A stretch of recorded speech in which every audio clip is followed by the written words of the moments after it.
Communist ഭരണകൂടത്തിൻ്റെ അടിച്ചമർത്തലുകൾക്കിടയിലും ചൈനയിൽ ക്രൈസ്തവ വിശ്വാസം വളർച്ച പ്രാപിക്കുന്നതിൻ്റെ വാർത്തകൾ ശ്രദ്ധേയമാകുന്നു. ദൈവാരാധനകൾക്കും പൊതുവായ ചടങ്ങുകൾക്കും നിരോധനമുള്ളപ്പോഴും ഈസ്റ്റർ വിജിലിലും തുടർന്നുള്ള ദിനങ്ങളിലുമായി ഒരു പുതിയ ദേവാലയത്തിൻ്റെ കൂദാശയും 470 മാമോദീസകളും നടന്നതാണ് ഏറ്റവും പുതിയ സംഭവം. ബെയ്ജിംഗ് കത്തീഡ്രലിൽ 142 പേരാണ് മാമോദീസ സ്വീകരിച്ചത്. ജെസ്യൂട്ട് വൈദികനായ മാറ്റിയോ റിക്കി സ്ഥാപിച്ച ഇമാക്കുലേറ്റ് കൺസെപ്ഷൻ ഇടവകയിൽ 100ഓളം പേർക്ക് ക്രിസ്തീയ ജീവിതത്തിൻ്റെ ആദ്യ കൂദാശ ലഭിച്ചപ്പോൾ അവർ ലേഡി ഓഫ് മൗണ്ട് കാർമൽ ഇടവകയിൽ 25 പേർ മാമോദീസ സ്വീകരിച്ച് സഭയിൽ അംഗങ്ങളായി.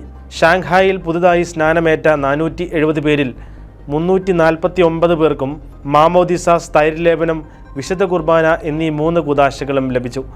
ഈസ്റ്ററിൻ്റെ ആദ്യവാരമായ ഏപ്രിൽ 4-ന് വെൻലിംഗിൽ വിശുദ്ധ ഫ്രാൻസിസ് സേവിയറിൻ്റെ നാമധേയത്തിൽ നിർമ്മിച്ച പുതിയ ദേവാലയത്തിൻ്റെ കൂദാശകർമ്മം നിങ്ബോ ബിഷപ്പ് ജിൻ യാങ്കയുടെ മുഖ്യ കാർമ്മികത്വത്തിൽ നടന്നു.